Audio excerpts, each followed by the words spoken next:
位於香港西貢半島北岸，地理上屬於西貢西郊野公園嘅海下灣，係香港第2個嘅海岸公園，水域面積達到2.6平方公里。海下灣係一個天然嘅屏障，阻隔海水雜質湧入，令到呢一個海域嘅海水比較潔淨，從而提高良好嘅海洋環境。海下灣係一個生態價值極高嘅地區，有高度嘅生物多樣性。水域一帶棲息嘅珊瑚就有60幾種咁多，魚類就有超過120種。香港政府為咗維持海下灣嘅生態系統，喺1996年7月5號就將海下灣列為香港海岸公園之一，並且立例禁止任何干預生態系統嘅人為活動，就算要潛水都要申請許可。海下灣就係一個咁珍貴嘅海岸公園，而家就等我哋遊走一趟，了解一下呢一個地方啦。請大家訂閱 David 大衛嘅頻道，你嘅支持就係我嘅拍片動力。大家好，我係 David， 今日我哋前往海下灣，可以坐小巴或者巴士嚟到西貢市中心。喺小巴總站嘅第3行就會揾到7號小巴，可以直接坐到總站海下灣，班次都幾疏，30分鐘一班車，車費就係13個1，車程大概坐30分鐘，直接坐到總站就係海下灣啦。落車嘅位置就係呢一個回旋處啦。而家我哋就向前走入村啦。嚟到海下灣呢度我哋必須要知道呢一個海岸公園禁止進行嘅一啲活動嘅。呢度係一個受保護嘅區域啦，所以我哋一定要保護呢一個地方嘅。陣間我哋就會沿住岸邊一路走啦，一個東風石沙灘。第一站我哋率先去到東風石沙灘。呢一幅地圖就會寫咗一啲珊瑚群落嘅分佈啦、碼頭啦、石灰窯嘅位置啦等等嘅資訊嘅。好啦，了解完呢一度嘅守則同埋地圖，我哋而家就準備出發啦。咁嚟到海下灣我哋都可以唔需要帶太多嘅食水，因為呢一度有好多嘅補給站士多。呢一間就係護理員嘅站崗。咁提提大家呢一度係一個受保護嘅區域，大家行事上邊一定要小心啊。呢度就係一個免費嘅生態導賞服務嘅，每團25個人，只會喺星期日同公眾假期開嘅。導賞時間就係呢一個嘅，都係即場可以報名嘅。導賞嘅路線就喺呢個海岸公園嘅站崗啦，咁就會去到碼頭、石灰窯，再去到紅樹林嘅，即係呢一度咁就會兜一個圈嘅。導賞活動都係免費嘅，大家有興趣就可以即場報名啦。再行入少少，呢一度有一間好大間嘅好景士多，可以租借好多嘅獨木舟、浮潛用品等等。獨木舟租一日都只需要100蚊，非常之抵玩。仲有茶座、炒飯、飲品等等。呢度都係一個幾好嘅遊玩場地，咁有啲水上嘅守則要遵守嘅。我哋經過海景士多，繼續行落去，好快左手邊就可以望到個海域啦。呢度就叫做海下，之所以叫做海下，因為呢一條村真係非常之接近海。我哋沿住綠色欄杆行落去，呢一度有條出路。呢個沙灘擺放咗好多嘅獨木舟、水上活動嘅設施。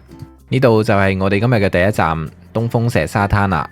一個好細小嘅沙灘，不過等到潮退嘅時候，呢度可以行出嘅面積更加多。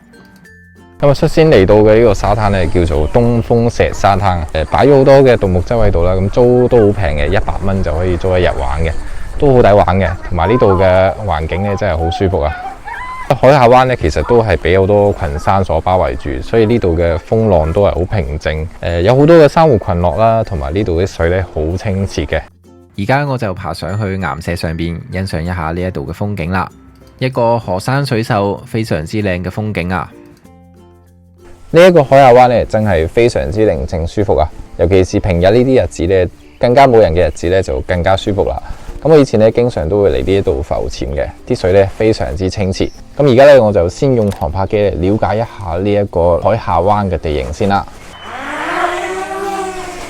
嗱，呢一個海下灣周邊嘅山林綠化度非常之高啊，可以睇到好大面積嘅海域都係非常之淺水嘅。右邊呢度仲有一個好珍貴嘅紅樹林。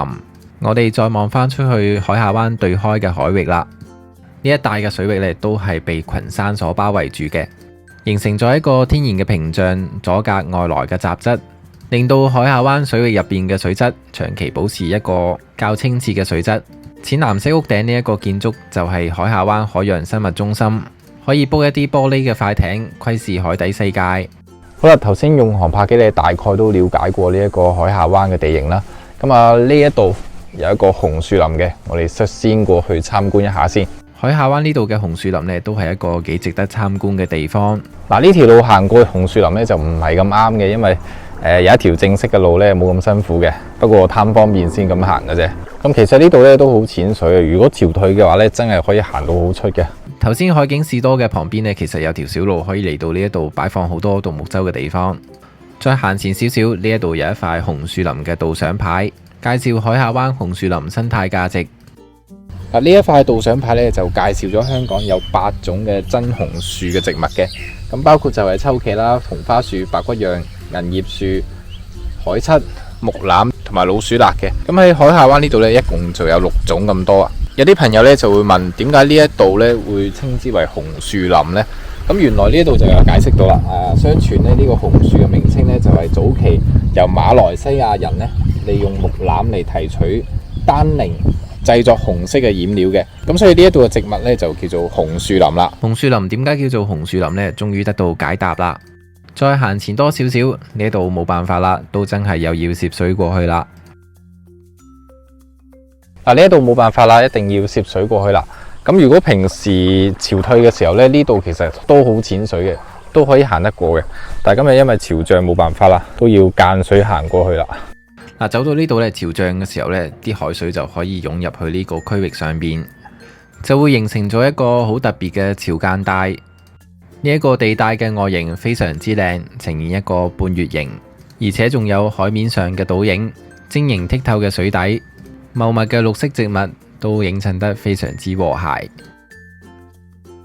紅樹林就喺呢一塊天空之鏡嘅旁邊啦。咁紅樹林呢個地方呢，就可以喺一個潮間帶上面培植咗好多嘅生物同埋植物嘅，係一個好好嘅新景嚟嘅，所以極具一個生態價值嘅。紅樹林就可以扶持好多喺潮間帶生活嘅生物，增加物種嘅多樣性。雖然呢一片嘅紅樹林面積就唔算好大，不過呢一度嘅物種非常繁多，就係因為有紅樹林呢，先可以培育好多嘅生物啊。咁可以睇到地上面呢，都有好多嗰啲沙螺。呢一啲就係嗰啲沙螺咯，喺度行咧都好舒服啊！一路都聽到蟬鳴聲同埋雀仔嘅叫聲。呢一棵老晒根嘅紅樹林植物叫做海漆，呢度就有2棵嘅海漆，非常之明顯，種植咗喺呢一度。嗱，呢一度咧有好多嘅樹苗喺呢度嘅，咁呢啲就係紅樹林繁殖嘅方法。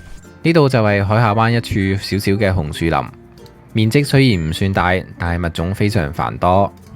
所以大家都要好好愛惜呢一個地方啊！呢一塊就係打卡嘅牌啊，海下灣海岸公園。好啦，離開嘅方法呢，唔一定要涉水走嘅，其實呢度有樓梯可以行翻上去嘅。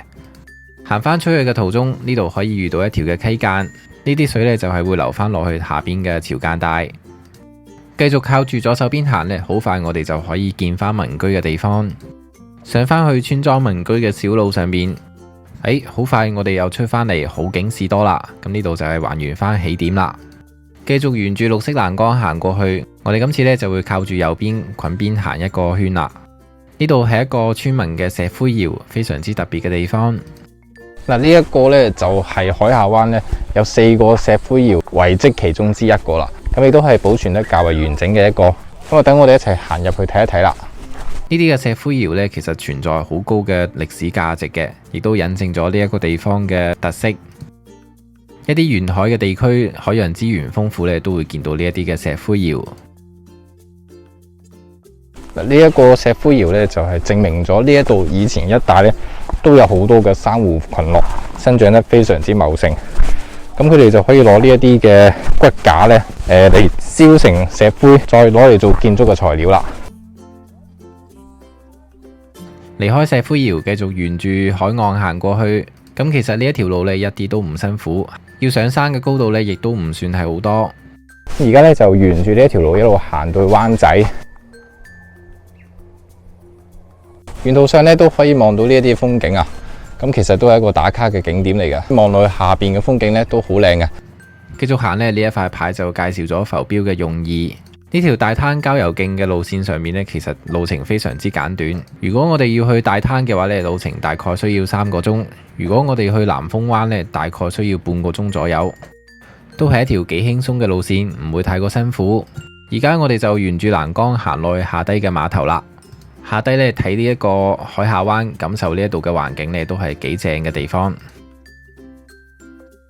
嚟到海下灣呢一個碼頭上邊呢，導賞牌就說明咗呢度香港呢有84種嘅珊瑚，但係喺呢個海下灣已經可以揾到64種咁多啊！所以呢一個海域呢，真係一個好珍貴嘅海岸公園嚟嘅。可以望到呢一大片清澈嘅海洋，坐喺度亦都可以感受呢度嘅涼風。記住呢一度係唔俾釣魚嘅。好啦，上返行山徑，繼續往前行，可以見到一個好特色嘅地方，淺藍色嘅屋頂就係呢一個地方啦。嗱，行到途中嘅時候呢，我哋可以望到一個藍色屋頂嘅屋仔啦。咁呢度呢，就係海下灣生物中心啦。最大特色呢，就係預約呢一個玻璃底船出海啊！我哋沿住呢一條橋行出去呢，其實望出嚟嘅風景更加靚啊！呢度可以俾我哋更加了解成個嘅海洋生態。可以見到有好多嘅小朋友呢，一家大細都過嚟呢一度玩。原來要嚟呢度玩呢，都要打過嚟預約或者網上預約嘅。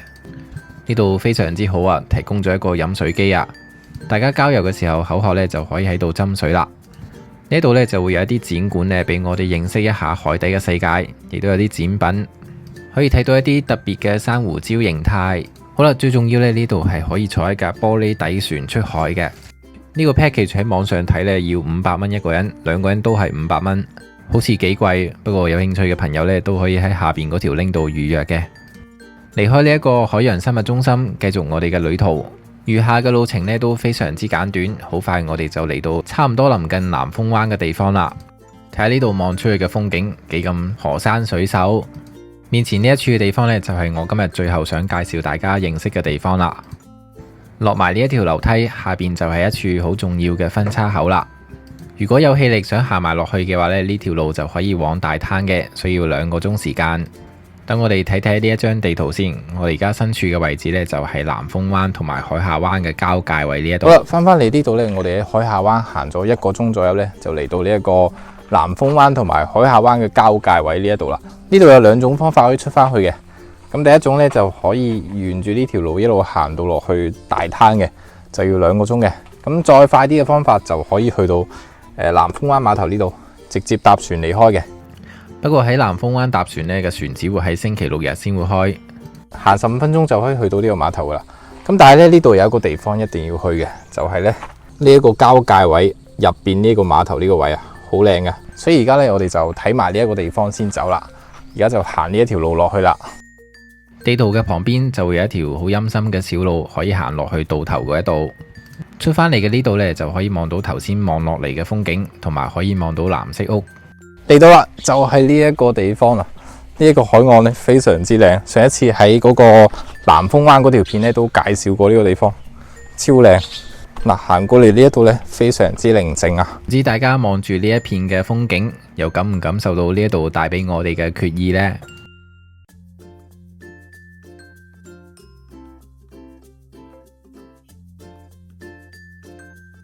呢度就係海下灣最後一處大家一定要嚟嘅地方啦，非常之寧靜舒服啊！嗱，呢一張呢就係紅樹林植物嘅圖鑑。我哋頭先喺海下灣睇到嘅呢一個植物呢，就係海漆嚟噶啦。好啦，今日嘅路程呢差唔多去到尾聲啦，咁我就決定唔行過去大灘啦。咁其實南風灣呢度呢都有好多好靚嘅營地，上一條片呢都介紹過。大家嚟到呢度呢，順便都可以欣賞一下呢一度好靚嘅營地啊！離開嘅方法，除咗星期6日呢度有船搭之外呢，我哋仲可以沿路行返出去，都係半個鐘左右，就可以去返海下灣頭先小巴落車嘅位。迴旋處嘅旁邊呢度就有7號小巴可以坐車離開。請大家訂閱 David 大衛嘅頻道，你嘅支持就係我嘅拍片動力。